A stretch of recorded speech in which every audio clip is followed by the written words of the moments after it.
여러분 안녕하세요. 이야기하는 남자 알겠습니다. 토론토 블루제이스의 유니폼을 입고 두 번째 선발 등판한 류현진 선수가 4와 3분의 1이닝 동안 9피안타 5개의 삼진, 5실점을 하며 패전 투수가 됐습니다. 그로 인해 평균 자책점은 8.00으로 올라갔습니다. 비록 시즌 초반이긴 하지만 이렇게 두 경기 연속 5이닝을 채우지 못하는 모습을 좀처럼 보여준 적이 없었던 류현진 선수였고, 이번 시즌은 단축된 경기수로 짧은 시즌을 소화해야 하기에 예전의 기량을 여유있게 끌어올릴 시간적 여유가 없다는 것이 안타까운 상황입니다. 게다가 마운드에서 내려올 때까지 3자 범퇴 이닝을 하나도 만들지 못해서 더 큰 아쉬움을 보여줬던 경기이기도 했습니다. 오늘은 왜 류현진 선수가 지난 시즌의 기량을 보여주고 있지 못하는 것인지, 류현진 선수가 잃어버린 세 가지를 이야기해 보려고 합니다. 첫 번째는 중계진이 계속 언급했던 구속입니다. 이 부분은 중계진이 워낙 많이 언급했던 부분이기 때문에 간략하게 말씀드리겠습니다. 이날 두 번째 등판에서 류현진 선수의 속구는 90마일을 넘기기 힘들었고, 그로 인해서 변화구에도 큰 영향을 줬습니다. 류현진 선수는 구속이 떨어지자 변화구 의존도가 급격히 올라가기 시작했고, 이것이 변화구의 위력 저하와 상대 타자들에게 대응의 용이성을 만들어준 결과를 만들어냈습니다. 류현진 선수의 구속이 왜 떨어진 것인지 현재까지 정확한 이유를 알 수는 없지만, 류현진 선수가 현재까지 두 경기에서 잃어버린 것 중 하나는 바로 구속 3에서 4마일인 것으로 보입니다. 류현진이 잃어버린 두 번째는 바로 제구력입니다. 류현진은 원래 강속구 투수는 아닙니다.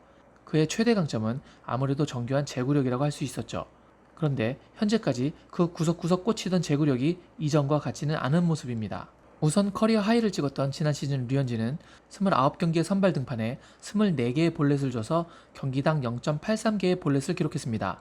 하지만 이번 시즌에는 두 경기 선발로 나와 벌써 볼넷을 4개나 줘서 경기당 2개의 볼넷을 기록한 상태입니다.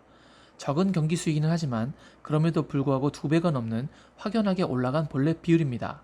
이닝당으로 계산해도 지난 시즌에는 0.13개의 볼넷을 줬지만 이번 시즌은 이닝당 0.44개를 주고 있는 상황입니다. 이닝당 볼넷 비율로 보면 3배가 넘는 비율이란 것을 확인할 수 있습니다. 역대 전체 시즌을 계산해봐도 이닝당 볼넷 비율은 0.22개를 기록하고 있으니 2배가 넘는 볼넷을 주고 있는 상태죠. 몸에 맞는 공도 개막전에 1개를 기록했습니다. 데뷔 시즌에는 30경기에 선발로 나와 단 1개의 몸에 맞는 공을 기록했던 류현진이었습니다.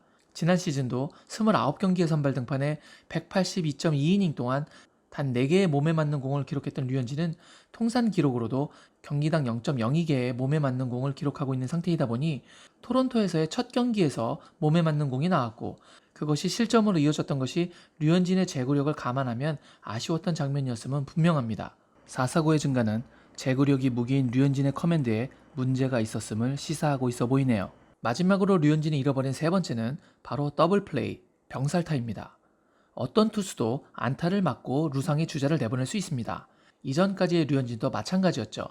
하지만 예전의 류현진에게는 비록 주자가 나가 있어도 이번 이닝을 병살타로 막을 수 있을 것 같다는 믿음을 줬었고, 실제로 많은 위기 상황을 짜릿한 병살타 유도로 벗어났었습니다.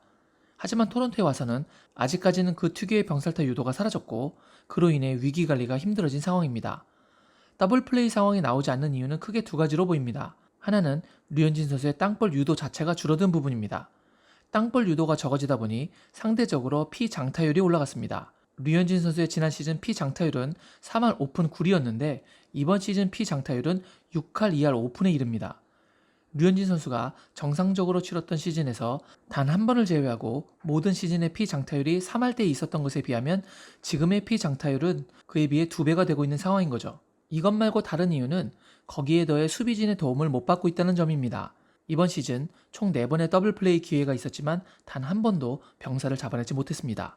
지난 시즌 더블 플레이 상황 발생 시 그 성공률은 19%였지만 이번 시즌은 현재까지 4번의 더블 플레이 상황에서 단 한 번도 성공시키지 못하고 있습니다. 지금까지 시즌 초반 부진한 류현진이 잃어버린 세 가지에 대해서 이야기해봤습니다. 류현진의 극초반 부진은 코로나로 인한 늦은 개막, 새로운 팀으로 이적 후의 적응 문제, 홈 경기장을 사용하지 못하는 등 여러 가지 변화 요인이 복합적으로 왔기 때문으로 보입니다. 하지만 이제 막 2경기를 치렀을 뿐입니다. 류현진 선수가 부진했던 것은 맞지만 아직 표본의 수가 너무 적습니다. 우리가 류현진 선수에게 갖는 기대감이 워낙 크기에 2번의 부진으로 걱정스러운 마음이 들기도 하지만, 류현진 선수가 자신감만 잃지 않았다면 언제나 그랬던 것처럼 하루빨리 이런 문제를 털어내고 곧 정상 궤도로 올라서리라고 기대하고 있습니다. 다음 선발 등판이 언제일지 아직 알 수는 없지만 그 경기에서는 시즌 첫 승과 함께 퀄리티 스타트 이상의 호투를 보여주길 바랍니다.